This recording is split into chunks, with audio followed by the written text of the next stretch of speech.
La 2 veces ganadora del prestigioso premio Grammy y leyenda de la música mundial visitará el próximo 12 de octubre el Within Center para realizar un recorrido por su amplia y variada trayectoria musical.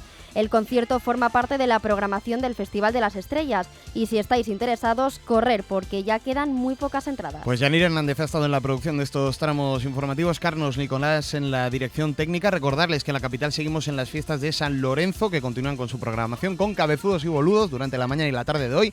Mañana terminan, pero vienen las de La Paloma, que empiezan el 14 de agosto. Que pasen un buen día, ánimo con este inicio de semana y nosotros, ya saben, les seguimos acompañando aquí en la SER.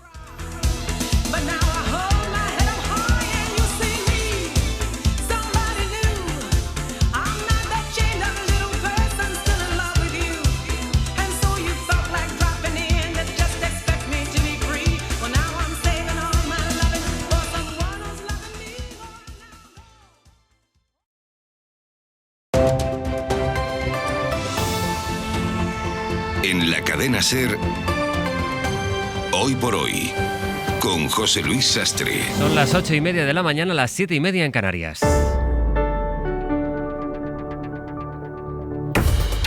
El abierto de este lunes 12 de agosto lo vamos a compartir con Mariola Urrea. Mariola, buenos días. ¿Qué tal? Muy buenos días. Con Ignasi Guardans. Hola, Ignasi. ¿Qué tal? Buenos días. Y en un momento saludamos también a Ruth Ferrero, a quien vamos a saludar para empezar este tiempo de análisis. Es nuestro corresponsal en París, Francia, Vicens Batalla. Buenos días. Hola, buenos días, José Luis. Amanece París de manera muy diferente a estos últimos días, el primer día sin juegos. Estamos en el día después, que es toda la incógnita, sinceramente, pero antes de nada, porque no es habitual, tengo que decir que durante estos 15 días hemos visto a los franceses más contentos que nunca, más que contentos, eufóricos. Oye, pues es noticia, Vicens, porque los Juegos Olímpicos, más allá de... Luego ahora hablaremos de eso, la proyección internacional y la lectura política que evidentemente tienen, son sobre todo un engorro para los ciudadanos que vivan allí, en las zonas donde había grandes acontecimientos deportivos. Tú nos lo fuiste contando, sobre todo en los días previos, por las medidas de seguridad, por las instalaciones en sí. Dices que en general el francés hoy está contento. Sí, el francés está contento no solo porque sean quintos en el medallero, con 64 metales y 16 de oro, el primer país europeo en esta clasificación, sin Rusia, evidentemente, ni Bielorrusia, sino porque les ha salido bien. Es decir, ha habido buena organización, con los problemas normales que pueda haber, pero sin problemas mayores, buena imagen exterior, no ha habido incidentes graves de seguridad, aparte del sabotaje en las líneas de alta velocidad que está por resolver justo el día que empezaban los Juegos, y han dado una imagen que ellos mismos están contentos de la imagen que han dado al exterior a nivel individual cada uno, ¿no? La Oficina de Turismo de París acaba de publicar esta mañana cifras de que es verdad que más o menos son los mismos visitantes que habían el año pasado durante estas fechas en París, es decir, pero los que han venido con billete o incluso sin billete para vivir esta fiesta son más o menos los mismos, son 11,2 millones de visitantes, y con los Juegos Paralímpicos, que van a ser de 25 de agosto al 8 de septiembre, van a ser un total de 15 millones. Han vendido 9,5 millones de billetes, que es también casi un récord a nivel de Juegos Olímpicos. Es decir, a este nivel, los Juegos han sido un éxito, con la clausura ayer noche en el Stade de France de la ceremonia de clausura, pasando ya el testigo a Los Ángeles en 2028. Lo que pasa es que ahora está el aterrizaje, Vicens, porque claro, esto ha sido un paréntesis, si quieres, la tregua olímpica de la que tantas veces ha hablado Macron, pero bueno, la situación política está, es verdad, con toda esta pátina internacional, pero tal como estaba, y de entrada hay una dimisión pendiente del primer ministro, nada menos. Sí, es decir, ahora estamos en la realidad, el día después. Hay un gobierno en funciones, que además aquí en Francia esto no es habitual, y esto ha sido un paréntesis, porque estamos igual que estábamos el 25 de julio. Estamos con un gobierno que no es el que tiene que gobernar después de las elecciones anticipadas, y Macron, de momento, lo que hace es intentar capitalizar. Hoy da una entrevista el diario deportivo L'Équipe, diciendo que durante estos Juegos los franceses han dado un mensaje que los políticos tienen que trabajar conjuntamente. El problema es que, digamos, cómo lo van a hacer, es decir, no son los franceses los que tienen que decidir, es la nueva Asamblea Nacional y es Macron, que es el que tiene que nombrar este nuevo primer o primera ministra. Hoy va a hacer una locución también en el Elíseo con representantes de los diferentes equipos que han participado en los Juegos, y incluso se ha reservado el 14 de septiembre un desfile de atletas en los Campos Elíseos. La pregunta es, de aquí al 14 de septiembre, con los Juegos Paralímpicos entre medio, ¿tendremos nuevo gobierno o digamos que seguirá habiendo el problema entre una izquierda que tardó demasiado en escoger un nombre de consenso, Lucie Castells, no demasiado conocida, que era justo en la vigilia de los Juegos, y un Macron que quiere gobernar con la derecha, y surgen nombres, pero estos nombres, es decir, tampoco crean consenso ni en su propio equipo, los propios macronistas diputados, porque hay gente con sensibilidad más de derechas y otros con sensibilidad más de izquierdas. Es decir, algunos nos vamos de vacaciones. La pregunta es saber si después, de aquí a principios de septiembre, habrá un nuevo ejecutivo, y si este ejecutivo será un ejecutivo de izquierdas con algunos macronistas, o será un ejecutivo de los macronistas con la derecha. Está por ver. Oye, Vicens, y Macron no lo hemos llegado a ver bañándose en las aguas del Sena como prometió, ¿verdad? En un briefing del Elíseo, cuando se le preguntó esto, porque lo han hecho incluso su ministra de Deportes, ¿no? Claro. Y la alcaldesa de París también vimos. La alcaldesa de París, con Tony Estanguet, que ahora en la radio pública estaba diciendo que todavía no acaba de digerir todo lo que ha pasado, pero considera que ha sido mejor de lo que él podía prever y tal. Lo que nos dijeron desde el Elíseo es de que él no había puesto fecha. Amigo. Que igual es dentro de 10 años. No dijo que sería ni antes ni después. De momento, si tiene que ser, va a ser después. El Sena va a ser, en principio oficialmente, va a ser en Río después de 100 años para volverse a bañar en algunos puntos concretos, no en todo, la travesía de París, a partir de 2025. Ha habido problemas con atletas, con triatletas que han enfermado por la bacteria que se llama E. coli. Esto pasa en todos los triatlones, es decir, no es una cosa exclusiva del Sena. No se ha invertido mucho en el Sena. Es una de las herencias que se habla mucho, de que los Juegos sean algo que sirvan para la población después de que se terminen y tal. Y bueno, esta pregunta se le va a seguir haciendo a Macron. Le va a perseguir hasta que se bañe, desde luego. Sí. Tiene tiempo de aquí a 2027 como presidente. Bueno. Vicens Batalla, compañero corresponsal en París y además compañero que ha participado en el despliegue que, mira, aprovecho para felicitar a los compañeros de deportes que han hecho un trabajo sin parar desde el día de la inauguración, un trabajo extraordinario que nos ha acercado no solo la retransmisión, sino también las emociones de lo que se vivía allí en París. Vicens, descansa, que te lo has ganado. Bueno, pues muchas gracias, José Luis, y agradezco también a todo el equipo de deportes que me hayan dado esta oportunidad. Te lo has pasado bien, ¿eh? Lo he vivido es diferente, ¿no? Es diferente a la información que hacemos diariamente a nivel político, y además es que para mí ha sido una forma de descubrir una nueva forma también de trabajar a nivel deportivo. La radio en estado puro. Vicens, gracias. Gracias a vosotros. Pues hablando de deportes, con Antonio Sampedro, cuéntame el balance que hace la delegación española, porque es verdad que había una gran expectativa. Fue precisamente el equipo donde hoy dará esa entrevista a Macron, quien dijo que España podía llegar a los 32 medallas, y hoy decía esta mañana en el resumen de prensa que me llamaba la atención que comparten los periódicos de uno y otro signo la palabra estancado para referirse al deporte español después de estos Juegos. Desde luego la sensación que nos queda es agridulce, porque siendo verdad, con los números en la mano, que se ha logrado una medalla más que en la edición de Tokio, 18 en esta, 17 en la anterior, el pozo que nos queda es el de que se pudieron sumar más. La sensación y los números también, porque solo se han sumado 3 victorias de 11 posibles en enfrentamientos directos por un bronce, 10 derrotas de 15 enfrentamientos en semifinales. Han sido 9 cuartos puestos, 20 quintos y un total de 51 diplomas olímpicos, que no está mal, pero si echamos un ojo a otros países europeos, Francia es quinta con 64 metales, como decía Vicens Batalla, Italia tiene 40, Alemania 33, o Hungría, por ejemplo, está justo delante de nuestra delegación con 19. Para el presidente del Comité Olímpico Español, un balance... Alguno pensará que soy muy optimista, para mí un 10, porque todos los deportistas han dado lo máximo que pueden. Si con eso se consiguen 18 medallas, maravilloso. Bueno, pues es un 10 porque han dejado todo lo que podían traer, pero es que es evidente el estancamiento. Desde las 22 de Barcelona, luego llegaron 17 en Atlanta, 11 en Sydney, 20 en Atenas, 19 en Pekín, 18 en Londres, 17 en Tokio y Río y ahora 18 en París. Alejandro Blanco hablaba ayer de cómo afrontar el futuro. Para mí este resultado no es el esperado, pero es un buen resultado, porque veo que cada vez más la competitividad es más grande. En septiembre lo que tenemos que plantear, y es en lo que estamos estudiando, qué queremos del deporte español. Y sobre ese qué queremos construir un modelo, coger a los mejores especialistas, hacer un programa amplio e insistir y no tener cambios. Pues veremos cómo evoluciona ese modelo en 2028 en Los Ángeles. Hasta las 9, Sampe. Venga. Actualizamos entonces en el boletín de noticias. Hay varias cosas, Ignacio, que comentar aquí. Por una parte está este balance que hace la delegación española con ese análisis de si está estancado o no el deporte español en la parte olímpica, pero por empezar por algún sitio, tú que estuviste en Francia, en París, en los Juegos, Ignasi, esa sensación de que para Francia y para el gobierno francés, con la importancia que le dan ellos a lo simbólico, esto ha sido un éxito. Guardans. Pues ahora sí, Ignasi, ahora sí. No solo es que ellos crean que es un éxito, no, sino que lo ha sido objetivamente, lo ha sido también en lo deportivo. El medallero de Francia es espectacular, ¿no?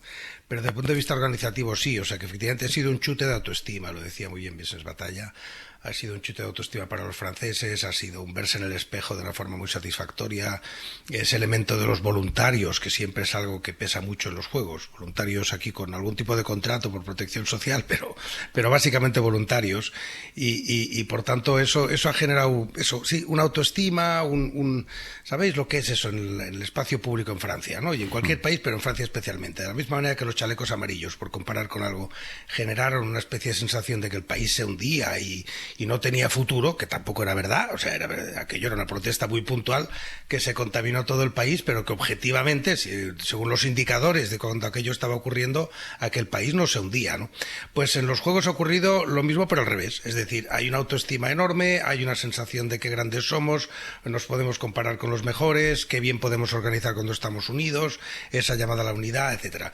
Y luego ya sí, como testigo, pues en plan anecdótico, José Luis, yo estuve una semana en los Juegos y realmente me impresionó la eficacia con la que esto se montó. Me impresionaron cosas que no se ven normalmente en Francia. Por ejemplo, policías sonriendo, ¿eh? Es algo que se ha comentado y que también soy testigo, ¿no? Miles de policías sonriendo. Tan sencillo como eso. Parecían bobbies, ¿eh? Parecían bobbies británicos. Todos en la calle, sonriendo, tal. Bueno, pues son ese tipo de cosas las que los franceses han visto. Que la policía puede sonreír, que puede formar parte de un paisaje amable, evidentemente menos coches, muchísimas calles cortadas, pero con un enorme transporte público muy reforzado. Y luego la parte deportiva, que yo el análisis ahí me atrevo a hacerlo menos, pero bueno, sí, en todo caso espectacular y con muchos récords, ¿no? Sí, te oí esta mañana en las claves, Mariola, hablar precisamente de eso, del balance deportivo contrastado con las expectativas, ¿no? Sobre todo desde la perspectiva de España, que era donde yo me centraba, porque creo que sí que hay margen de mejora. Creo que comparto esa percepción que hoy recoge la prensa, que bajo la palabra estancamiento. Y hay un indicador que es objetivo y que por lo tanto no podemos negar ni discutir, que es el número de medallas logradas. Entonces creo que por la potencia de país y comparándonos con países semejantes al nuestro, creo que 18 medallas, pues no responden a la capacidad y a la fuerza que deberíamos proyectar si presumimos de una política deportiva en el campo del alto rendimiento robusta. Yo creo que aquí es donde quizá vale la pena detenerse para, sobre todo, hacer un diagnóstico y una planificación a largo plazo, como se hacen todas las políticas de país. El deporte y el deporte de alto rendimiento es algo que requiere mucha estrategia, que requiere, por supuesto, financiación. El presidente del COE la ha reclamado, pero no solo. Requiere también estructuras de gobernanza determinadas y aquí ya se plantean algunas críticas, algunas sugerencias, y la configuración que tenemos de esta política de país es la más adecuada en torno al Consejo Superior de Deportes o no. Pero, insisto, yo creo que a la vista de los resultados, yo no diré que son pobres porque no es verdad, pero sí que admiten margen de mejora. Vale la pena reflexionar sobre una política con una planificación estratégica más robusta en términos económicos, pero también quizá con una configuración en términos de gobernanza, no sé si distinta a la que tenemos, pero seguramente necesita ajustes, porque tenemos que estar pensando ya en los siguientes Juegos Olímpicos. Yo creo que para obtener unos resultados tomando en consideración este indicador mejores que los que tenemos ahora. Aunque es verdad una cosa, que estos Juegos Olímpicos también dejan historias deportivas realmente referencia, pero no solo de historias con referencia vive el hombre y la mujer, ahí también de medallero. Esa imagen que, por cierto, con su vídeo de ayer de Carolina Marín, por ejemplo, que nos conmocionó a todos y dejando en el aire su futuro en el bádminton. Es verdad que la delegación española ha tenido 17 cuartos puestos, pero los datos son los que son. Holanda, por ejemplo, tiene 14 oros, 33 medallas. Italia tiene 39 medallas, 11 de las cuales de oro. De los Juegos Olímpicos de París, Ruth Ferrero, buenos días, que no te había saludado aún. Hola, buenos días. ¿Tú con qué te quedas? Pues me quedo con la espectacularidad que ha mostrado Francia, ¿no? Ese gran escenario tan bonito, ¿no? que es París, y la buena organización. Yo me sumo a mis compañeros, creo que ha sido una buena organización. Es verdad que empezó un poco a trompicones con aquellos sabotajes que vimos en la Renfe, en los trenes. Sí, pero es verdad que más allá de eso no ha habido ningún incidente, a pesar de todo el temor. Efectivamente, no ha habido ningún incidente más, fue muy al principio, y me parece que han hecho una buena organización. Y sí que creo que me suma a lo que planteaba ahora Mariola, que es imprescindible una política de país en materia de inversión, no gasto sino inversión. Tenemos que empezar a hablar tanto en el deporte como en otros sectores, y estoy pensando también en la universidad, por ejemplo. Se trata de invertir cuando salen los rankings y cuando vamos a las Olimpiadas, es medir un poco cuál es el esfuerzo de país que se ha hecho para que efectivamente esa marca España pues se sitúe en principio donde le debería de corresponder, al menos por su PIB. Y esto no se está consiguiendo en las Olimpiadas, porque además habría que restarle el número de deportes que concurren a estas Olimpiadas, que han sido muchos más que lo que hemos visto en otros Juegos Olímpicos, ¿no? Pues si lo comparamos con Barcelona, hay muchos más deportes que concurren y que antes no concurrían. Y luego a mí me gustaría señalar también que algunos de las cuestiones o de las medallas que hemos visto, más allá de las de equipo, recaen mucho en la perseverancia individual de los deportistas, que incluso sin recursos se esfuerzan y son los que hacen bandera de todo esto. Lo vemos sobre todo, ya digo, en los deportes individuales, ¿no? Y comentabas ahora lo de Carolina Marín, pero lo vemos en el tenis, lo vemos en otros deportes.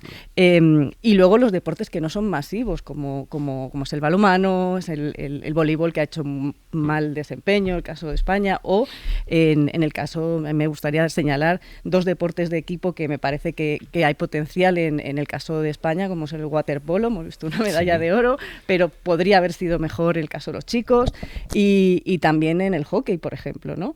Que se ganó a toda una campeona como Bélgica y luego se cayó, ¿no? Y eso yo creo que requiere de un mayor impulso por parte de los gobiernos también. Queríamos empezar esta mañana en el primer análisis a partir de la ceremonia de clausura de los Juegos, que fue un tanto más breve que la ceremonia de apertura de los Juegos Olímpicos de París, que dejan este balance y que tienen esta imagen que tanto sorprendía a nuestro corresponsal Vicenç Batalla, con el que abríamos el abierto. El francés está contento, y eso no ocurre todos los días. Luego ya, después de los Juegos, la política, a la vuelta.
Cadena SER, Hoy por Hoy, con José Luis Sastre. A 11 minutos de que den las 9 de la mañana, las 8 en Canarias, el abierto de hoy lo compartimos con Mariola Urrea, con Ignasi Guardans y con Ruth Ferrero. Les decía que ahora la política, que hay mucho, hay de hecho un par de citas en la agenda y las dos son a las 11 de la mañana, las dos en Barcelona. A las 11 es la toma de posesión de los nuevos consellers del gobierno de Illa y a las 11 dan rueda de prensa los principales sindicatos del cuerpo de los Mossos d'Esquadra, todavía para valorar qué es lo que falló en el dispositivo policial del jueves. Barcelona, Xavi Abelló, buen día. Hola, ¿qué tal? Buen día. Hacemos, si te parece, por una de esas citas, que es la que se producirá en el simbólico Saló de Sant Jordi, en el Palau de la Generalitat, con la toma de posesión de los consellers con los que ya solo con su perfil Salvador Illa, Xavi, manda un primer mensaje, y es el de querer instalarse en la centralidad al incorporar no solo a gente que viene del espacio posconvergente, digamos, también de Esquerra Republicana, y singularmente a Jaume Duch, que ha sido histórico portavoz del Parlamento Europeo y con el que se quiere mandar cierto mensaje de estabilidad a Bruselas. Sí, ha escogido Salvador Illa una mezcla de algunos principales nombres en los que el PSC se ha sustentado en los últimos años, con también pues perfiles externos, tanto del soberanismo moderado, pero también alguno más conservador. Algunas de las principales responsabilidades del nuevo gobierno recaerán, como decíamos, en gente del partido. Albert Dalmau, mano derecha de Collboni, será el consejero de presidencia. Alicia Romero será quien deberá negociar presupuestos y la nueva financiación pactada con Esquerra, o Silvia Paneque, que era la líder en Girona, será la nueva portavoz y asumirá responsabilidades como la sequía y la lucha contra la sequía y también la vivienda, o la alcaldesa de Santa Coloma, Núria Parlon, que deberá recomponer a los Mossos y gestionar el Departamento de Interior. Pero a partir de aquí algunos fichajes, como decías, algunos llamativos. Por un lado, por ejemplo, Miquel Samper, que fue consejero de Interior con Quim Torra, persona en su día de la confianza de Puigdemont, incluso llevó la defensa de Lluís Puig, uno de los consejeros huidos a Bélgica. Se ha alejado del partido en los últimos meses y ahora estará en la cartera de empresa y trabajo con Salvador Illa. Y en contraposición, como decías, el nuevo consejero de Acción Exterior. Illa mantiene esta cartera porque así lo pactó con Esquerra Republicana, una cartera, la de Acción Exterior, que fue creada en pleno proceso por el gobierno de Puigdemont, pero ha ubicado ahí pues a un perfil más conservador y un poco beligerante con el independentismo, como es el actual portavoz en el Parlamento Europeo, Jaume Duch. Mantener esa cartera fue uno de los acuerdos que tenían con Esquerra, también la de feminismos o la de política lingüística, y ahí es donde ha ubicado también pues a un excargo del gobierno de Esquerra, Francesc Xavier Vila, también otro en el Departamento de Cultura, además de premiar pues en la cartera de Justicia Ramón Espadaler, que es ex d'Unió y que hace ya años que apoya a los socialistas. Por lo tanto, pues una mezcla de veteranos socialistas o líderes socialistas de los últimos años y fichajes de distintas órbitas para dar centralidad a su nuevo gobierno. Quien seguramente más difícil lo va a tener, por lo menos en estas primeras horas y días, Xavi, va a ser Núria Parlon, la alcaldesa de Santa Coloma, que asume las competencias de Interior. Como director de la policía, lo previsto es que nombre y recupere, por tanto, a Josep Lluís Trapero, una posición fundamental de los Mossos que atraviesan su peor crisis. Veremos qué dicen hoy, por dónde van las denuncias de los sindicatos mayoritarios, pero la crisis sigue abierta dentro del cuerpo de los Mossos d'Esquadra, mientras Puigdemont se ha hecho grabar en Waterloo para que no haya duda de que pudo salir y de que pudo regresar a su casa de allí, vamos. Sí, tras la crisis vivida la semana pasada y confirmarse a través de estos vídeos en la televisión pública catalana que Puigdemont ya está en Waterloo, pues el cuerpo de los Mossos esta semana está muy pendiente también, evidentemente, de los cambios que pueden vivir en los próximos días con el regreso de Trapero, quien fue mayor de los Mossos. Esta vez será como director general de la policía, y los posibles relevos que pueda haber a partir de entonces en los puestos de comandantes. Entonces están muy pendientes de estos cambios, más que de ahondar en la búsqueda fallida del expresidente, ahora que ya se ha confirmado pues que vuelve a estar en Waterloo. Aún así, como decías, pues esta mañana a las 11 hay esta rueda de prensa de los sindicatos para lamentar los fallos del fracaso operativo de la semana pasada. Un fracaso que aún está muy presente en el cuerpo policial, por un lado por la implicación de varios agentes en la maniobra de Puigdemont. Los 3 mozos detenidos han quedado en libertad este fin de semana y algunos informes apuntan que sin sus conocimientos policiales el escape de Puigdemont no habría sido posible muy probablemente, y gestionar este conflicto interno será una de las misiones de Trapero y de la nueva consejería en los próximos meses, mientras Puigdemont pues desde Waterloo sigue sacando pecho en las últimas horas este fin de semana de la capacidad de burlarse de los controles policiales, de entrar y salir de España y de esa polémica operación Jaula para detenerle, que asegura es también una operación para aislar y estigmatizar, dice el independentismo. Xavi, gracias. Buen día. Hablaremos a lo largo de la mañana porque llegarán las novedades. Quiero que hablemos luego de este dispositivo de los mozos, de Puigdemont todavía, pero empecemos, Ignasi, si te parece, por el mensaje que manda Illa con la composición ecléctica, digamos, o ambiciosa de su gobierno, ambiciosa en el sentido de espectro ideológico. Sí, bueno, Illa dijo en su discurso de investidura algo que fue muy bien recibido, que es: él no venía aquí a romper nada, él venía a construir un futuro, a pasar página, pero no a desmontar todo lo que había habido, ¿no? Yo viví de cerca la transición después de Montilla y la conozco bien, el tono que había en los consellers de la Generalitat cuando terminó el tripartito y vino lo que le siguió. Y aquello era un borrón y cuenta nueva sin pensarlo. O sea, cualquier cosa que hubiera hecho el tripartito había que cerrarla, cambiarla, destruirla, desmontarla, en cualquier ámbito, ¿no? Cualquier cosa que se hubiera hecho bajo el gobierno de Montilla. Ese no es ni de lejos el espíritu con el que está empezando su recorrido Salvador Illa, sino que es intentar mantener lo que se pueda mantener y efectivamente marcar muy claro un rumbo distinto, ¿no?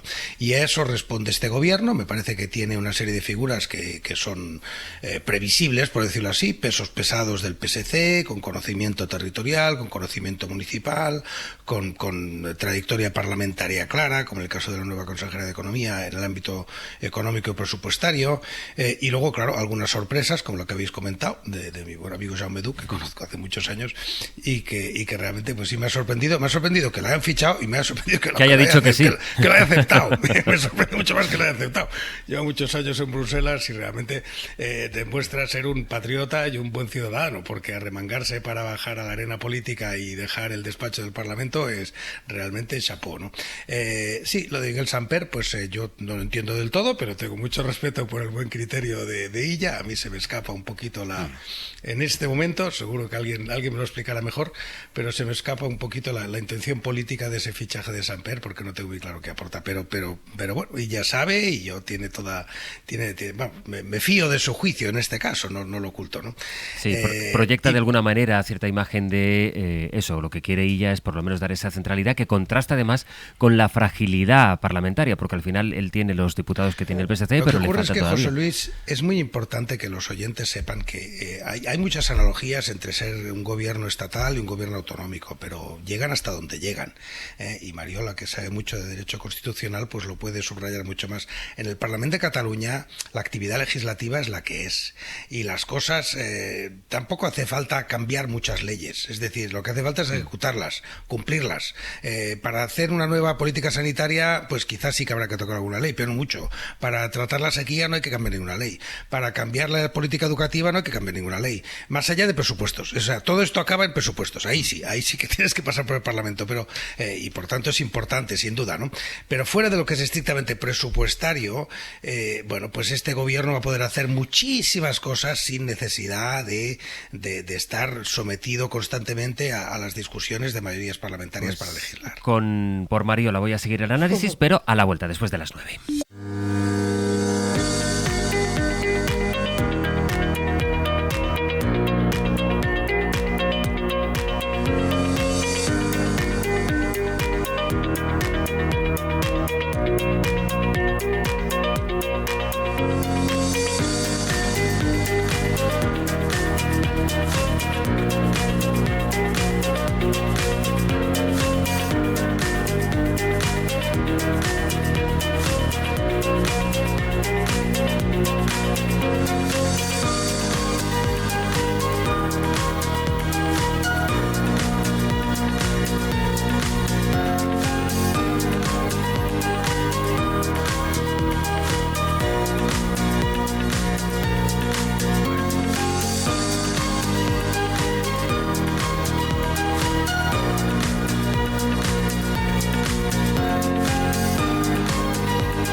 En la cadena SER, Hoy por Hoy, con José Luis Sastre. Estamos comentando en el abierto, el presidente de la Generalitat, Salvador Illa, va a encabezar esta mañana el acto institucional de toma de posesión de los nuevos consellers de su govern. A esa misma hora han convocado rueda de prensa los sindicatos mayoritarios de la policía catalana tras el fracaso en la gestión del regreso de Puigdemont y sabiendo ya quién es la nueva consellera que va a sustituir a Joan Ignasi Elena. Pero hay más noticias hasta ahora en este lunes, Bayo. Comienza la semana con un leve respiro en los termómetros tras un fin de semana de muchísimo calor, sobre todo en la franja norte de la península. Aún así, 12 comunidades siguen hoy en alerta por altas temperaturas, con aviso naranja a orillas del Ebro, en la provincia de Zaragoza. Preocupa también la evolución del incendio declarado ayer en el término municipal de Corbalán, en la provincia de Teruel, que ya ha quemado casi 300 hectáreas y que está precisando de la intervención de numerosos medios terrestres y aéreos. Teruel, Paula Esteban, ¿cuál es la situación a esta hora? Los equipos contra incendios forestales han trabajado esta noche para frenar el flanco derecho del incendio. Trabajos que continúan ahora de la mano de los medios aéreos para atajar esa zona, que es la más preocupante, puesto que en estos momentos la carga de combustible es muy elevada. Esto dificulta el poder controlar el incendio, a lo que se suma también la previsión de la llegada de un cinturón térmico hasta las 10 de la mañana, que podría dificultar en gran medida su intervención. Hasta el incendio se han desplazado desde Infoar 3 brigadas teletransportadas, 7 terrestres, 6 autobombas, 2 bulldozer y 7 técnicos. Por parte del Gobierno de España hay actuando 3 aviones anfibios y de la Diputación Provincial de Teruel todo el equipo de bomberos. De la madrugada también un nuevo naufragio de inmigrantes en aguas del Atlántico. Marruecos ha informado en las últimas horas de que ha recuperado 2 cuerpos en una embarcación en la que viajaban 66 personas, que había partido de la costa del Sáhara y que fue interceptada a 16 kilómetros de esa costa. Radio Club Tenerife, Pablo Gondía, buenos días. Buenos días, así lo ha informado la Gendarmería marroquí. 2 fallecidos a bordo de una embarcación con rumbo a Canarias, en la que también se ha asistido a 66 personas, un rescate que se producía en las propias aguas de Marruecos. Se trata de un nuevo intento para llegar a Europa por la ruta atlántica y que se produce una semana después de que las autoridades de República Dominicana localizaran en aguas del Caribe otra embarcación con 14 cuerpos en alto grado de descomposición. Fin de semana este último sin nuevas llegadas a Canarias, la última el pasado jueves con 69 personas y al sur de Gran Canaria. La ONG Caminando Fronteras cifran 4.808 las personas que han muerto durante este semestre en la ruta migratoria más mortífera del mundo. Del exterior, el Wall Street Journal cuenta hoy que la administración Biden estaría dispuesta a indultar al presidente venezolano, a Nicolás Maduro, al que Washington busca desde el año 2020 por presuntos vínculos con el narcotráfico. Un indulto condicionado a que Maduro renuncie al poder tras haberse declarado ganador de los comicios presidenciales de hace 2 semanas sin presentar todavía las pruebas. José Martín, buenos días. Buenos días. Desde hace 4 años, Washington ofrece una recompensa de $15 millones a quien pudiese dar información que ayude a detener a Nicolás Maduro. Ahora plantean una amnistía con garantías de no extradición para el presidente venezolano y su cúpula en el poder, una estrategia en línea con la que se muestra abierta a adoptar la oposición venezolana. Sus líderes, Edmundo González y María Corina Machado, mientras tanto, han llamado a una manifestación para defender su victoria en las urnas. Piden a los ciudadanos que lleven impresas sus actas de votación para demostrar, dicen, la verdad de los resultados en las elecciones del pasado 28 de julio. Y de los deportes, Sampe, clausurados anoche oficialmente los Juegos de París, entramos ya en la semana en la que comienza la Liga de Fútbol y hoy se presenta el Barça ante su afición. En el trofeo Joan Gamper en Montjuïc, a partir de las 8 de la tarde, Barça-Mónaco. Antes del partido se producirá la presentación oficial del que hasta ahora es el último fichaje culé, el del campeón de la Eurocopa, Dani Olmo. En el Atlético, como contábamos anoche en el tramo final de Carrusel, se cae la venta de Samuel Omorodian al Chelsea. Pone en peligro la llegada de Gallagher. Podría solucionarse con la venta de Joao Félix, por el que se han interesado otra vez los londinenses. Y Juan Ayuso no va a estar el sábado en la salida de la Vuelta Ciclista a España en Lisboa. Su equipo, el UAE, anuncia hoy su lista de 8 corredores para la prueba española, en la que no va a estar Ayuso. No se ha conseguido recuperar del todo tras haber abandonado en el pasado Tour por el COVID.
semana más de agosto que seguramente tenga el mes de agosto. Esta semana que tiene el jueves día 15, luego quien pueda hacer puente, pues puente el 16. Y aquí estamos, en la mañana del día 12, compartiendo análisis con Ruth Ferrero, con Ignacio Guardans y con Mariola Orrea, a quien le voy a ceder el uso de la palabra a partir de las reflexiones que hacía Guardans, Mariola, del primer mensaje que lanza Illa solo con la designación de varios perfiles muy distintos en su nuevo gobierno, en lo que parece es evidente que es una nueva etapa política que coincide casi todo el mundo, no así todo el mundo, en que el procés ha acabado y estamos ante un escenario distinto.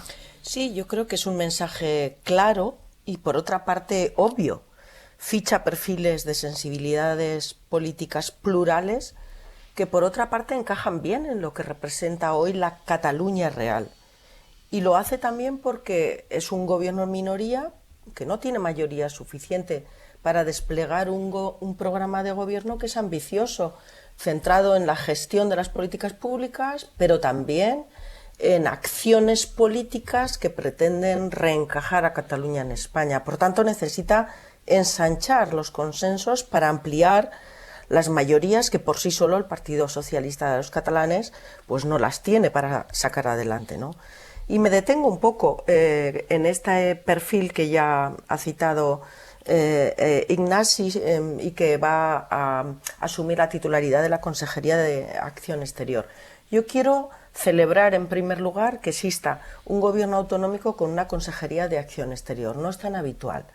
La acción exterior, que es una competencia de las comunidades autónomas, no así la política exterior, sí la acción exterior y particularmente todo el despliegue de capacidades de las comunidades autónomas en la Unión Europea. La mayor parte de las comunidades autónomas la tienen distribuidas estas competencias, bien en presidencia del gobierno, bien en direcciones generales, se le presta mucha atención a los fondos europeos, pero el hacer exterior es mucho más. Para una Cataluña que siempre ha tenido una sensibilidad importante en este área, para una Cataluña que tiene una ley de acción exterior bastante significativa, con un estatuto de autonomía que también recoge la europeización, como ocurre por otra parte en los estatutos de última generación, no así en la Constitución, lo cual un marciano, si lee nuestra Constitución, no sabe que somos un Estado miembro de la Unión Europea. Si lee algunos estatutos de autonomía, se dará cuenta que las comunidades autónomas tienen muchas competencias que desempeñar en materia de Unión Europea. Por todas estas razones, yo celebro que haya una Consejería de Acción Exterior. Y además celebro que el titular sea alguien que por sí mismo, por su perfil, por su carrera profesional, manda un mensaje muy claro. Cataluña en el mundo ya no tiene un plan ni un proyecto de independencia ni de internacionalización del conflicto, sino que tiene una acción exterior acomodada en el marco y en el ejercicio de sus competencias. Yo creo que esto es un mensaje muy potente, ya veremos luego el desempeño del día a día, ¿no? Pero en este punto sí que quería hacer estas consideraciones que comparto con todos. Sí, comparto lo que dice Mariola. Yo creo además que la figura de Jaume Duch lo que aporta es esa reafirmación europeísta de Cataluña, además en un momento muy sensible en relación, por ejemplo, con las campañas de desinformación internas y externas. Y en el caso de Cataluña, que hemos visto que había una causa abierta, ¿no?, por injerencias rusas, yo creo que ahí Jaume Duch ha sido muy firme a lo largo de estos meses, estos años, en relación con esta cuestión. También manda un mensaje en esa dirección. Yo creo que puede ser interesante. En relación a la composición del gobierno, parece que volvemos a esa sociovergencia de otras épocas, ¿verdad? Es verdad que es un gobierno que pretende ser muy central, muy centrado en los espacios del centro ideológico, dando bastante más cancha, desde mi punto de vista, a opciones menos progresistas y más en cierta medida soberanistas, ¿no?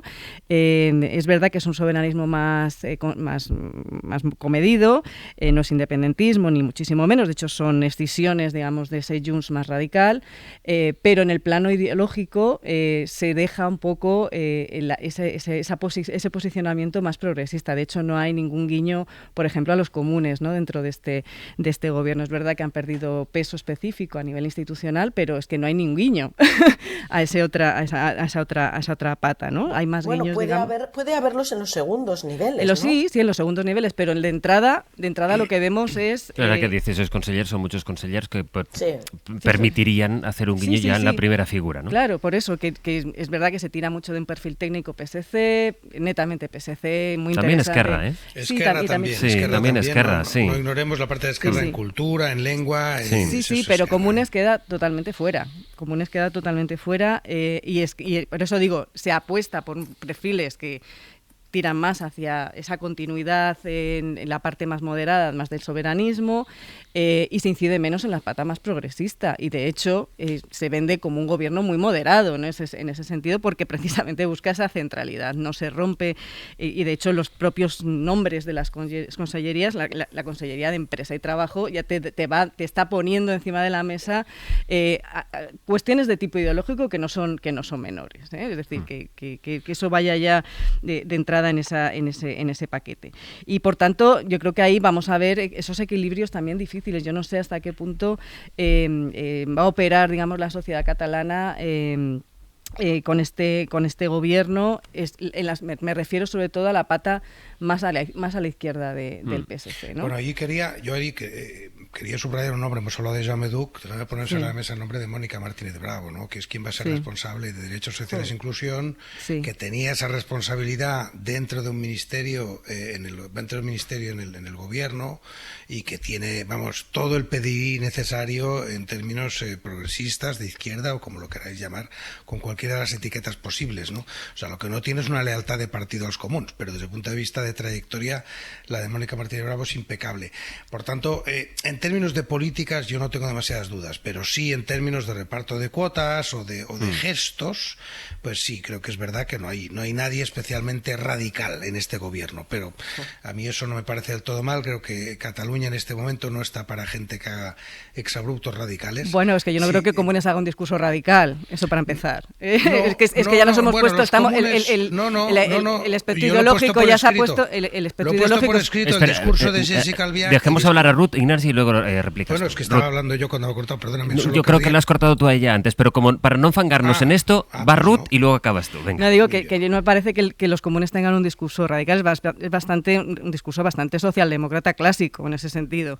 Lo que pasa que es que los ejes ideológicos se han desplazado tanto hacia la derecha que cualquier discurso que se asemeje a algo que se proponía en los años 80 o 90 incluso desde las izquierdas parece como algo revolucionario, pero no lo es. De hecho, las cuestiones que tienen que ver con vivienda o las cuestiones que tienen que ver con cambio climático ya están puestas en la agenda, y la cuestión es ver cómo se va a gestionar eso, porque de cómo se diseñe la política pública que va a gestionar esta cuestión también vamos a tener un resultado. Otro no vale con decir vamos a abordar el tema de la vivienda, tenemos que ver cómo se aborda ese tema de la vivienda. Guardans. Sí, pero bueno, a ver, el cambio climático en el gobierno de España lo dirige una socialista espléndida, y en Cataluña lo dirigirá otra socialista espléndida con una trayectoria espectacular y muy sólida, que es Silvia Paneque. En términos de inclusión social, lo acabo de decir, lo va a dirigir una persona que estaba en el gobierno del Estado. Y yo no estoy llamando radical a los comuns. Creo que Podemos sí que he criticado determinadas cosas en el pasado muy intensamente, pero los comuns no. El discurso de Jessica Albiach en el Parlamento de Cataluña en el debate de investidura fue muy bueno, más allá de que yo esté de acuerdo con tal o cual cosa, que es lo de menos. Como discurso fue bueno, fue sólido, fue sereno, fue constructivo, fue políticamente, tocó los temas de los que hay que hablar en lugar de hacer politiquilla barata. O sea que no, lejos de mí dar ninguna imagen de descalificación de conjunto a la gente de Junts. Solo digo que ese tipo de gesto que a veces se hubiera podido tener, de poner a alguien pues que sea un activista de no sé qué, que dices, oye, así tenemos contentas las bases de los comuns, pues no, lo que va a haber son políticas pactadas con los comuns, porque si no, no se van a poder aprobar. Bueno, y yo intuyo y veo, una sintonía entre ella y los comuns, y entonces eso está pactado en el Parlamento y se va a ejecutar en políticas, pero no ha habido gestos con nombres, eso es lo único. Mariola. Pero, sí, estáis subrayando una ausencia de los comunes en esta configuración de gobierno, pero mi pregunta es si los comunes estaban interesados en participar en este gobierno. Y esto yo lo desconozco, pero quizá esta variable hay que tenerla en cuenta también.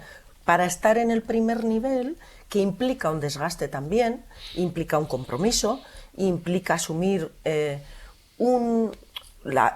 desempeño de un programa que va a ser muy transversal y que puede tener acciones políticas que no sean fácilmente entendibles por tus bases, bueno, yo no sé si los comunes querían estar ahí, han reivindicado un papel ahí o simplemente están en la retaguardia apoyando sin sufrir el desgaste, intentando influir en una acción de gobierno de carácter más progresista. Yo esto lo desconozco, solo lo pongo encima de la mesa. A mí me parece que no querían estar en el gobierno, no querían un gobierno de coalición, pero hay gente que es independiente, que puede estar cerca de la órbita de comunes, que podría haber sido simbólicamente también significativo. Es decir, cuando me refiero a esa ausencia, no me refiero a que haya un gobierno de coalición, sino que es que, que pueda haber personas que, siendo independientes, puedan estar más próximas a unos espacios que a otros también, ¿no? Como estamos viendo en otros nombramientos, ¿no? Es decir, si vamos a Miquel Samper, pues evidentemente se ha alejado de Junts, pero todos sabemos de dónde viene, o sea, y que no es un socialista, digamos, radical en ese sentido, porque no tiene tradición ni tan siquiera de socialismo, ¿no? Por tanto, yo creo que yo me refería un poco a estos matices, es decir, estás haciendo guiños ideológicos y de políticas a espacios ideológicos, no necesariamente partidarios. Vamos a hacer una pausa y a la vuelta hablamos del otro asunto, que es Puigdemont, los Mossos y también la relación del gobierno con Junts. Las 9:17, 8:17 en Canarias.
Hoy por hoy, con José Luis Sastre. 9:21, 8:21 en Canarias. David Junquera, buenos días. Hola, buenos días. Hablemos de la situación en Cataluña, cómo cambia y cómo la afronta el gobierno, especialmente, nos decías a las 8, esa relación con Junts después de todo el episodio de Puigdemont. Junts también tiene que reconfigurar su estrategia, también saber hacia qué dirección va Junts después de todo lo que pasó el jueves. Y en el gobierno han decidido, David, darle un perfil bajo a la espera de que pase el verano y luego en septiembre ya veremos cuándo vuelva a ser una evidencia que el gobierno necesita los 7 votos de Junts en el Congreso. Sí, el gobierno vuelve a activar al menos en lo comunicativo el modo avión y ya está donde se quería, así que toca volver a volar por debajo del radar al menos 2 semanas más. El objetivo, que todo se vaya remansando, que Junts vaya haciéndose al nuevo escenario, no provocar su cabreo porque tocará volver a acercarse, aunque al Partido Socialista le está costando ocultar su euforia. Esther Peña. Los socialistas no podemos ocultar nuestra satisfacción y también nuestro orgullo, y estamos contentos por España. También lo estamos por el éxito de una forma de hacer política capaz de aglutinar a los diferentes en una misma senda. Es el objetivo a la vuelta del verano, volver a amasar una mayoría en el Congreso. Decía Sánchez hace 2 semanas que no solo de actividad legislativa vive un gobierno, pero el objetivo primordial de Moncloa pasará por aglutinar los votos de Junts y atrapar con ellos unos presupuestos que aquilaten la legislatura. Esa relación, no obstante, queda a expensas de lo que pase con la amnistía del expresidente. Pero en el PP creen que tras el visto y no visto de Puigdemont, el Ejecutivo va a estar zombi. No va a haber entendimiento posible con los independentistas, aunque, bueno, a la vez ve a medio PSOE con con el expresidente fugado.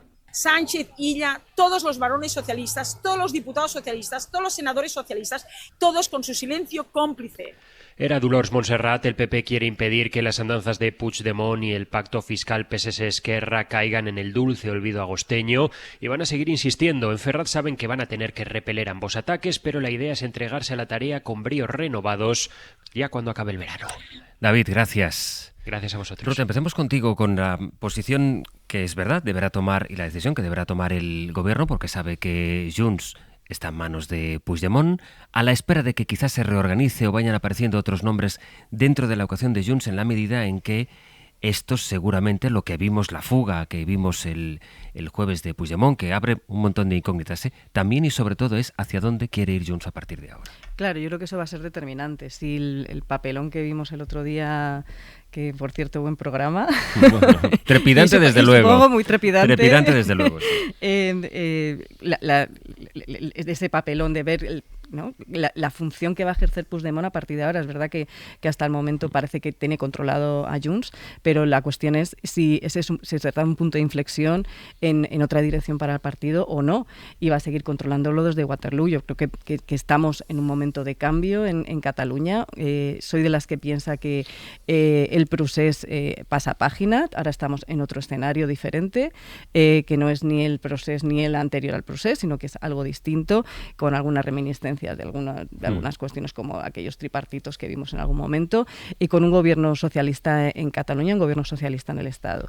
A partir de aquí, Junts tiene que replantearse si efectivamente quiere continuar enrocado, digamos, en las posiciones en las cuales le estamos viendo en este momento, o si por el contrario quiere evolucionar y avanzar hacia ese nuevo contexto, ¿no? Y adaptarse hacia ese nuevo contexto. En esa evolución, yo entiendo que estas piezas que se han incorporado al gobierno de Illa, que proceden del campo convergente, pues pueden servir también de puente para trabajar con Junts, si hay efectivamente un proceso evolutivo dentro de esa formación política, y eso puede ayudar efectivamente a la gobernabilidad en España, ¿no? a nivel del Estado, y facilitar, por ejemplo, el tema de presupuestos u otro tipo de leyes. Ignasi, ¿tú crees, dentro de los particulares planes que puede hacer y cálculos que puede hacer Puigdemont, que la jugada le ha salido bien?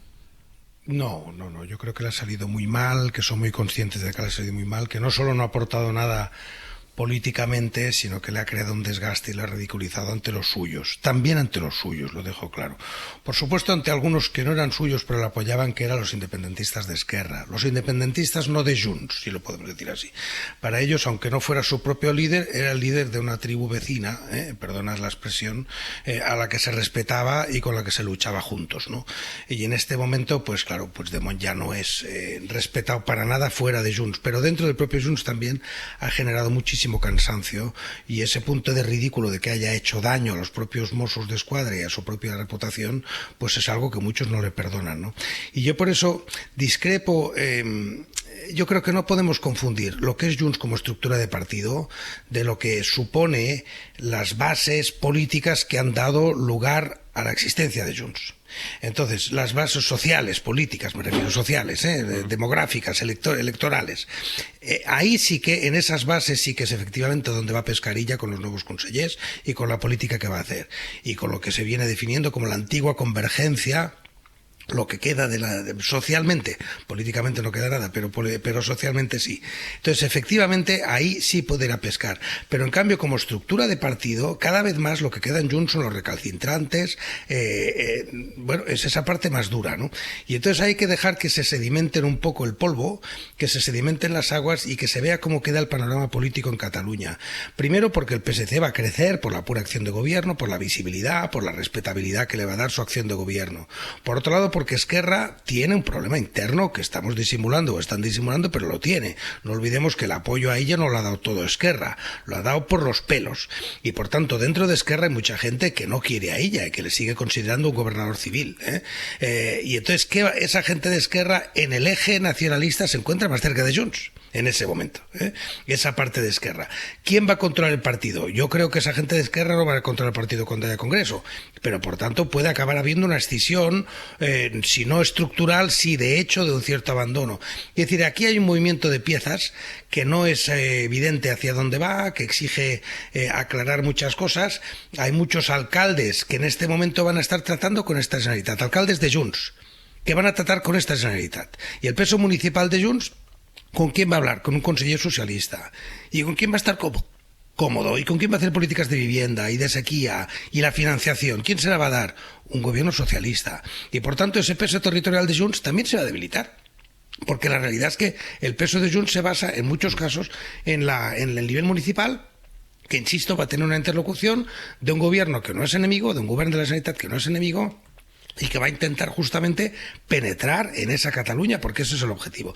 Así que creo que estamos en una fase apasionante en términos de análisis, en la que vamos a ver esto a dónde va, y en todo este panorama el personaje que huyó el jueves pues cada vez pesa menos, porque efectivamente se va a quedar en el exterior durante mucho tiempo. Justamente su maniobra lo que hace es retrasar cualquier entrada del Constitucional en el tema de la amnistía, y por tanto, más allá de las opiniones que tengamos unos u otros sobre si el Supremo hace bien o no en no aplicar la amnistía, la realidad es que a Puigdemont no se le va a aplicar la amnistía, y yo creo que lo que queda de legislatura del Estado, por lo menos un año y medio por delante, no le va a cambiar la situación.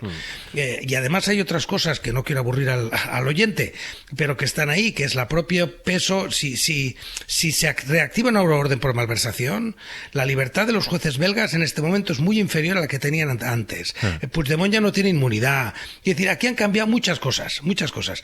Y por tanto el peso de Puigdemont dentro de todo este panorama no va a hacer más que bajar, su respetabilidad no ha hecho más que disminuir, congregó a 3.000 personas. 3.000 personas es una fiesta de cumpleaños de un cantante, ¿me entiendes? O sea, es muy poca gente, y por tanto, bueno, creo que hay que esperar y hay que ver un poco lo que va a hacer el nuevo gobierno, que va a ocupar espacio, el peso de TV3 también, por poner otra variable sobre la mesa. Sí. La TV3 nueva, pues no va a ser la anterior. Eso, ¿cómo va a cambiar la percepción misma de...? Solo con que no hablen de él, no digo que vayan a criticar en TV3 a Junts. Yo creo que, a Junts, me refiero a Puigdemont, solo con que Puigdemont desaparezca un poquito de las pantallas, vais a ver cómo cambia esto. Sí, han cambiado mucho las cosas también para el cuerpo de los Mossos de Escuadra. Mariola. Sí, yo creo que decías un poco qué va a pasar con esos 7 diputados de Junts en el Congreso. ¿Podemos seguir contándolos como la mayoría de la legislatura o van a tener tentaciones de o pedir un precio político más alto por sus apoyos o mostrarse reticente a esos apoyos? Yo creo que hay que dar un poquito de tiempo, porque la estructura de Junts, como decía Ignasi, creo que va por un derrotero, y la persona de Carles Puigdemont pues va por otro, en el sentido de que Carles Puigdemont tiene que digerir una situación que yo no sé hasta qué punto él opera en esa objetividad y en esa realidad. Políticamente su carrera ha terminado, aunque dé algunos pequeños coletazos, pero ha terminado. la mayor parte de quienes estén en la estructura del partido y piensen en términos de estructura de partido y de medio-largo plazo, saben que Carles Puigdemont hoy es un estorbo, políticamente hablando. Ahora, ¿cómo retiramos al estorbo? Pues obviamente eso no es fácil, porque ahí hay emociones, hay sensibilidades, hay intereses, pero políticamente su carrera ha terminado. Procesalmente, la situación de Carles Puigdemont es peor hoy que la del jueves pasado.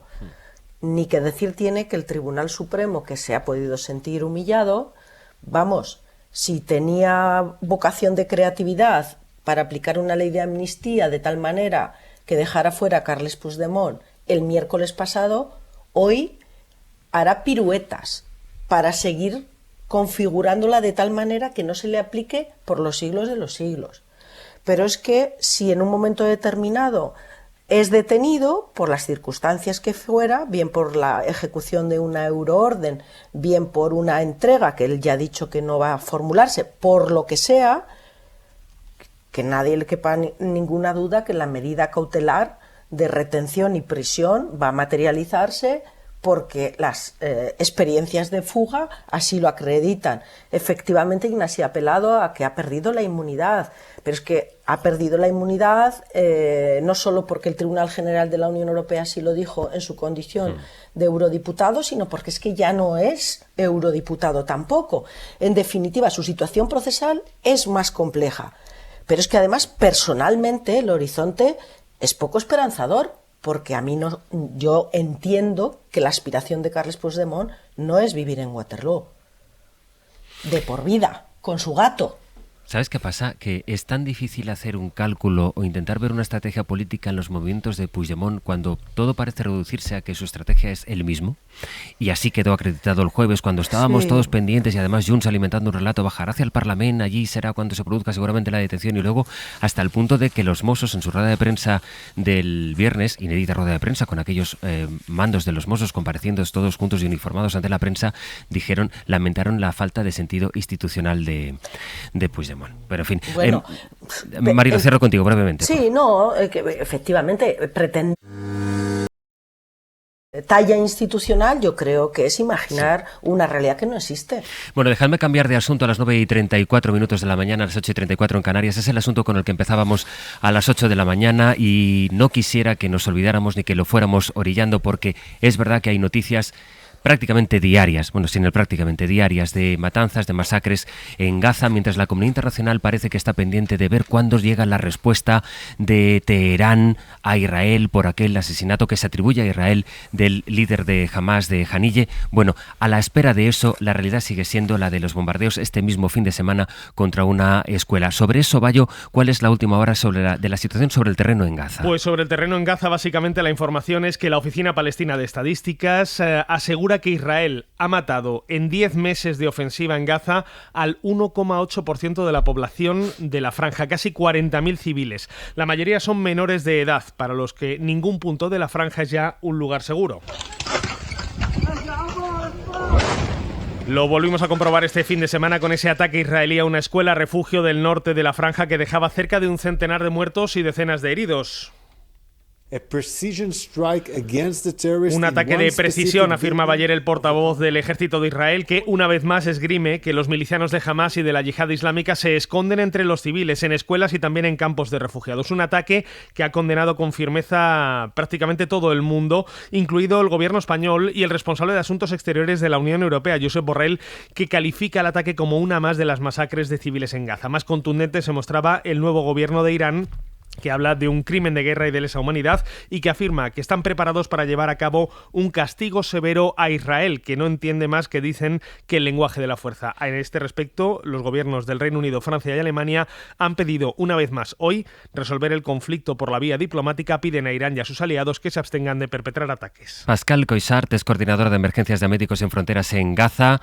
Señora Coixart, ¿qué tal? Buenos días. Buenos días. Creo que volvió el viernes de la franja, ¿verdad? Exacto, sí. ¿Qué situación vio allí? Bueno, mucha desesperación, muy poca humanidad, mucha muerte, mucho sufrimiento en general. Es peor de como lo dejé hace unos 6 meses. Estuve ahí en diciembre, enero, y he vuelto julio, junio y parte de agosto, y pues todo está mucho peor. Hay mucha destrucción, no hay casi edificios en pie, hay ruinas y restos de todo en la calle. Todos los servicios básicos han desaparecido. Obviamente los servicios médicos son poquísimos, pero estamos hablando también de educación, estamos hablando de recogida de basura, estamos hablando de todo lo que hace nuestra vida normal. Ya no hay nada, no queda nada. ¿Entra ayuda humanitaria? Entra a cuentagotas, con muchas dificultades. En abril se cerró el paso de Rafah, que es un paso que estaba entre Egipto y Gaza, y facilitaba mucho el acceso a camiones y aprovisionamiento, pero ahora pues solo se puede entrar por un paso con Israel y entra de manera muy difícil. Además, este paso pues muchas veces está rodeado de combates, por lo que pues muchas veces se tienen que parar. Los camiones no pueden entrar en Gaza porque los conductores no pueden jugar su vida pasando en medio de un combate. Por lo que, pues, incluso para nuestras actividades médicas muchas veces nos vemos con dificultades para dar un buen servicio. A veces nos faltan cosas básicas como gasa o como medicamentos básicos tipo paracetamol o estas cosas. Algunas familias cuentan que han tenido que desplazarse 15 veces. Ustedes han visto incluso familias que han tenido que desplazarse 9 veces. Y nos contaba que hay gente que ya exhausta desiste en estos llamamientos de tener que desplazarse porque ya no tienen ni a dónde ir ni tienen fuerzas para moverse dentro de Gaza. Es así, cada desplazamiento es caro. Hay que poder mover sus cosas, mover sus niños, mover a toda la familia y además la gente cada vez se está quedando en una zona más pequeñita. Cada vez hay zonas, pues hay más zonas destruidas, hay más zonas peligrosas porque una vez haya habido combates, claro, quedan explosivos, quedan cosas muy peligrosas, no quedan casas, entonces la gente acaba estando en una zona muy pequeñita, los unos encima de los otros, mucha gente quedándose directamente en la playa, en tiendas que se han hecho ellos mismos, y claro, o sea, cada vez las condiciones son peores. Yo sí tengo compañeros de trabajo que vienen cada día a trabajar y a dar servicios médicos y estas personas pues sí, viven en una tienda y se han desplazado una, otra y otra vez. Y claro, en la última orden de evacuación que viví la semana pasada, había varios compañeros que me dijeron, yo Pascal no me muevo, es que ¿dónde ir? ¿Qué voy a hacer? ¿Para que me echen en 4 días? Pues me lo echo a la suerte y ya veremos si muero o no. ¿En qué situación están los niños? Pues los niños hace 10 meses que no van a la escuela, hace 10 meses que ven que ya no hay nadie que controla nada. Hay un sentimiento yo creo que se dan cuenta de que esto ya, pues, no, las autoridades parentales, pues, sufren mucho porque no pueden ofrecer nada a sus niños, ¿no? No tienen maestros, tienen mucho tiempo libre y pues lo dedican a ayudar a sus familias. Ves a niños que tienen 3 años, 4 años haciendo cola muy larga para obtener un poquito de agua potable. Esto es la Franja de Gaza ahora. Niños pues intentando sobrevivir y intentando ayudar a sus padres para sobrevivir. ¿Hay alimento para todo el mundo? En la zona en que estaba había mercado y es una de las pocas cosas que estaba mejor que cuando estaba en diciembre, enero. Pero en el norte de la Franja, que es una zona muy difícil de acceso porque está cortada del resto de la Franja por por un control israelí. No he podido estar, pero los reportes de las Naciones Unidas describen una situación de hambre. Sí. Déjeme hacerle una última pregunta, Pascal. La sensación que le transmite a la gente es que esto acabará de alguna manera, que acabará pronto. Cuando les pregunta o hablan sobre el final de esta guerra, la población civil, le pregunto, en Gaza, ¿qué le dice? ¿Cómo ve ese final, si es que lo ve? Claro, el final debería ser un alto al fuego lo más rápido posible, y Médicos Sin Fronteras lo ha dicho y lo ha repetido a la saciedad, y lo seguimos diciendo, pero es que la gente en Gaza ya no se cree en nada. Todo lo que quieren es que pare esto, que les paren que paren de desplazarles y de moverles aquí y allá, que les dejen salir si es posible de la franja, cosa que parece imposible a esas alturas, pero es que ya no se lo creen. En las últimas negociaciones, mis compañeros que en diciembre, enero, cada vez que había una negociación estaban esperanzados, pues esta vez estaban como sí, otra negociación, sí, claro. Ya hay mucha desesperación.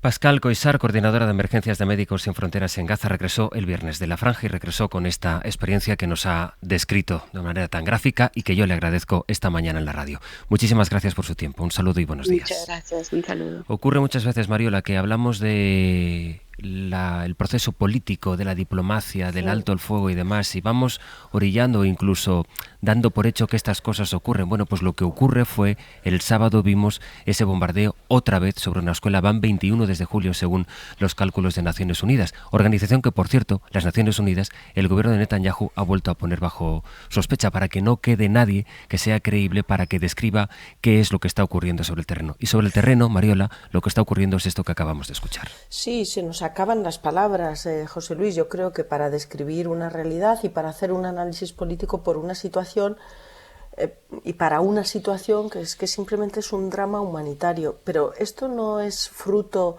ni de la casualidad ni de un desastre natural, es fruto de una acción estratégicamente diseñada por parte de un país al que hemos descrito siempre como la única democracia de la región, y que estratégicamente está articulando una política que yo creo que es prácticamente de exterminio. Y esta es la única manera de analizar, digamos, sin paños calientes, algo que es un drama cotidiano para un país que está acogotado en un territorio y que su única aspiración es la pura dejar al azar si se muere o no se muere, como describía ahora en este momento la persona que ha hablado, ¿no? Entonces, yo a lo único que ya aspiro es, honestamente, a que la comunidad internacional coloque a Israel como lo que es en el momento en que, y por los términos y por los que políticamente se está comportando, que es un paria. Siento utilizar estas expresiones, pero creo que obedecen a la realidad. Guardans.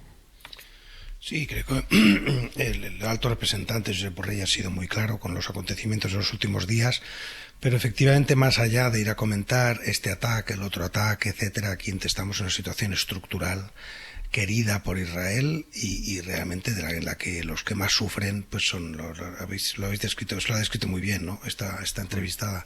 Entonces, yo creo podemos salir con reacciones de ira contra el gobierno de Israel, de sanciones aquí y allá, pero aquí hay que ir mucho más de fondo, o sea, que hay que imponer un alto el fuego, hay que suspender la entrega de armas. El Reino Unido ya lo ha hecho un embargo de armas.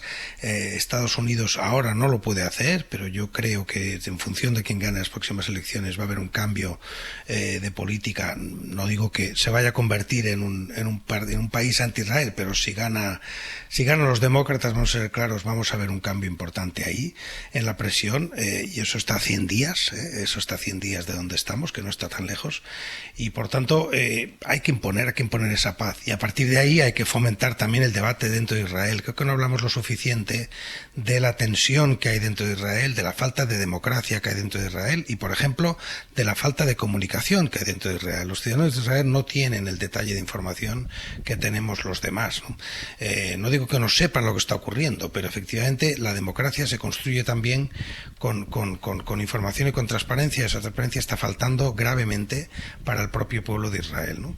Entonces, creo que sí, es importante que mantengamos la antorcha encendida, que no nos acostumbremos a este drama, que no creamos que esto se arregla solo pues con 4 declaraciones contra Netanyahu y hablando de crimen de guerra, que lo podemos hablar, y yo estoy totalmente de acuerdo que lo que está viendo aquí son una sucesión de crímenes de guerra, está claro, pero yo sería partidario de algo mucho más práctico, que efectivamente puede pasar por sanciones, decía Mariola, pues tratarlo de paria. Bueno, eso, a mí lo de paria me interesa si se traduce en sanciones concretas, en que Israel sienta la presión específica, en embargo de armas, insisto, en aislar a ese país, pero de una forma o sea, Israel no va a desaparecer, seamos claros también, y entonces yo en esto, siempre en política internacional, soy muy pragmático, muy pragmático, ¿no? Los valores son importantísimos, pero hay que combinarlos con la realidad. Israel no se va a ir, no va a desaparecer, la extrema derecha de Israel no va a desaparecer, y se va a quedar ahí, y la reconstrucción de Palestina pasa por su vecino también.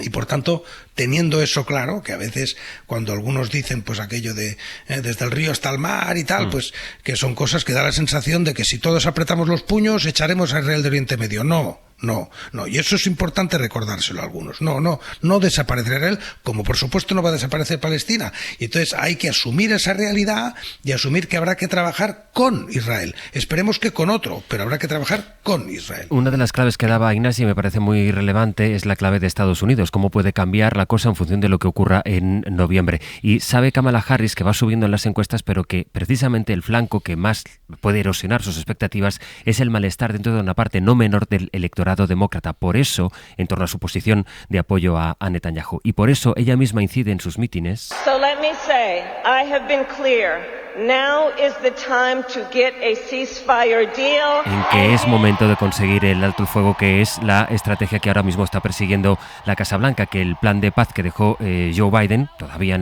en el despacho Oval, pueda llevarse a término. Ruth. Sí, este es un cambio en el discurso del Partido Demócrata que es sustantivo, es importante, pero volvamos a los hechos y a la observación empírica, y lo que vemos es que Estados Unidos ha desplazado a la región a 2 portaaviones, el Theodore Roosevelt y el Abraham Lincoln, que esta mañana nos desayunábamos con un nuevo desplazamiento de un submarino con misiles guiados a la región. Eso es frente a Irán, ¿no? No, bueno, para defender a Israel, ha dicho el portavoz. Ha dicho de Hamas, de Irán. Sí, que ha dicho el portavoz, déjame terminar, ¿guardas? Sí. El submarino con misiles guiados es para defender a Israel del potencial ataque contra Irán. Y ya lo que voy es a que parece que desde luego no va a haber un abandono, ni va a haber unas sanciones, ni va a haber un boicot por parte de Estados Unidos a Israel, que mientras tanto, mientras esperamos el ataque de Irán, sigue masacrando a civiles inocentes en Gaza. Y además contamos con la situación que tiene Netanyahu. Hasta el mes de noviembre no se va a reunir la Knesset en Israel. Eso quiere decir que Netanyahu tiene hasta el mes de noviembre. En el mes de noviembre van a coincidir muchas cosas. Van a coincidir las elecciones norteamericanas y va a coincidir el comienzo también de las sesiones parlamentarias en Israel. Bueno, pues hasta noviembre que Netanyahu tiene manga ancha para hacer lo que quiera, porque no va a haber una ruptura de gobierno. Es hasta enero. Bueno, en noviembre tengo yo registrado las sesiones parlamentarias. Me refería a la perspectiva de Estados Unidos. Sí, de Estados Unidos. Sí, vale. Que se vota en noviembre, pero el cambio no ocurre que se cambia hasta hasta enero, efectivamente, sí. Pero digo, las elecciones, cuando sepamos si va a haber un cambio o no va a haber un cambio, porque allá es donde nos empezaremos a poner más o menos nerviosos, ¿no? En función de quién gane. La cuestión es que en estos meses, Netanyahu lo que está haciendo es proseguir, ¿no?, haciendo caso al ala más dura, que además lo que quiere es, decía la portavoz de Médicos Sin Fronteras, que el norte de Gaza está absolutamente arrasado, que ahí no llega absolutamente nada, porque claro, hay un plan de reasentamientos israelíes en esa franja de Gaza. Y todo esto ante la inacción total de la Unión Europea. Es verdad que Borrell ayer salió inmediatamente a condenar esto y a pedir que efectivamente haya una reacción europea que llevamos esperando ya 10 meses, por cierto, ¿no? Mostrando cada vez con más ahínco que la unidad mostrada en la reacción contra Rusia no se ha dado en el mismo caso con un gobierno genocida como es el gobierno de Netanyahu. El otro flanco, precisamente, el otro frente que completa la información internacional esta mañana, Antonio Martín, buenos días. ¿Qué tal, José Luis? Es esa operación, esa incursión inédita que lleva ya, yo creo que van a ser 7 días, de las tropas de Ucrania dentro del territorio ruso. Más de 30 kilómetros ya dentro del territorio ruso. Moscú, de hecho, se ha visto obligada a evacuar a más de 80.000 personas de las zonas fronterizas, tanto en Kursk como también esta pasada noche en Belgorod. Es el mayor avance ucraniano de este estilo desde que comenzó la invasión e inicia una nueva estrategia, como explicaba este fin de semana el propio presidente Zelensky. Hemos llevado la guerra al territorio de nuestro agresor. Doy las gracias a cada unidad de nuestras Fuerzas Armadas que ha conseguido que esto suceda. Ucrania demuestra así que sabe cómo restaurar la justicia y garantiza que vamos a ejercer la presión que es necesaria, la presión directa contra el agresor.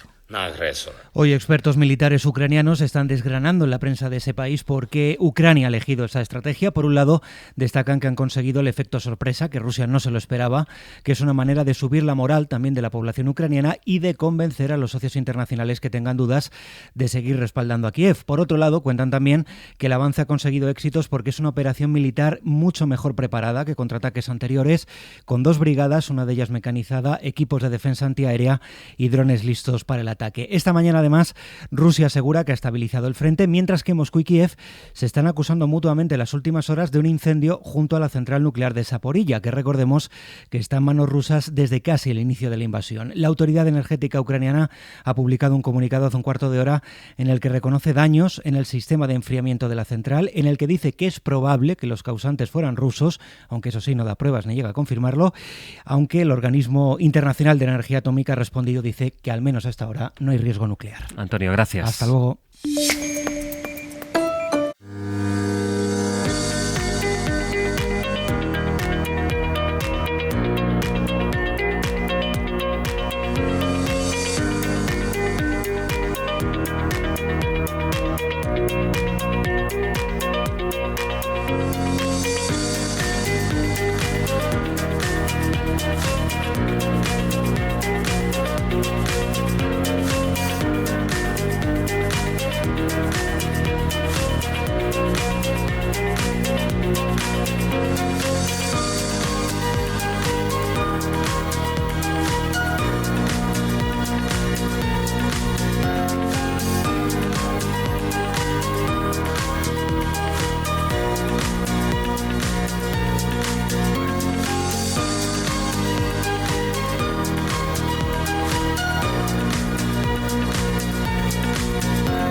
Cadena SER, 100 años de radio. A mí me gusta andar de pelo suelto, me gusta todo lo que sea misterio.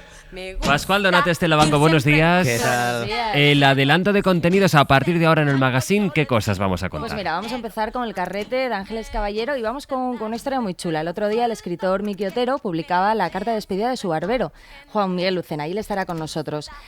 Con él desarrolló una amistad entre corte de pelo y corte de pelo, ¿no? Esas profesiones confesionales, pues el taxista, la manicurista, el camarero al que le cuentas. Los que no tienen más remedio que escucharnos. Sí, no les queda otra, es su trabajo, es su profesión. Eso hace un poco de psicólogos y queremos que en el 900, 100, 800 nos llamen y nos cuenten pues estas historias. Profesiones a las que la gente, sin que ellos tampoco lo vayan buscando, la gente les acaba confesando sus historias. En el 900, 100, 800 se acaban hartos de nosotros. Si al revés, si les interesa mucho escucharnos, si saben que su profesión es casi un confesionario, 900, 100, 800. Hoy, eso, confesionarios en el puesto de trabajo. Oye, ¿y qué me iba a decir a mí, siendo de letras puras como soy, que un lunes más iba a estar impaciente por escuchar a nuestra matemática Clara Grima? Porque es que todo lo hace facilísimo. Hoy, por ejemplo, nos va a hablar y nos va a explicar cómo comparar porcentajes nos ayuda a tomar buenas decisiones en la vida y también a que no nos la cuelen, básicamente, y que no nos den gato por liebre en las estadísticas. Y luego vamos con expresiones, con Eloís Guerrier. Hoy el reino animal, marear la perdiz, gato encerrado, para ti la perra gorda. Y luego, ojo, que también tenemos más cosas metabolistas. Aitor Biribay y Adrián Castillo vienen acompañados de Olaya Prado Novoa, porque nos van a explicar el mejor metabolismo del mundo. Que todos pensamos, pues el deportista de élite. No. Pues no, la mujer embarazada. No hay cambio metabólico mayor que el del embarazo de una mujer. Nos lo contarán ellos luego. Tremendo. Oye, yo me voy a sentir un poco huérfano sin Juegos Olímpicos, pero bueno, todavía tenemos allá a Tony Padilla.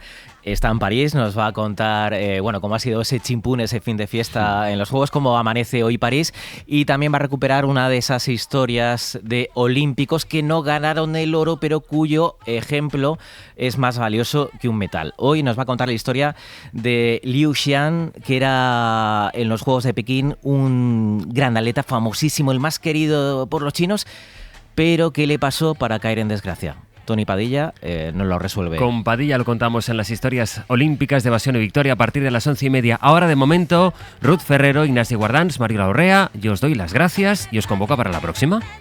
Un abrazo. Hasta luego. Chao. Gracias.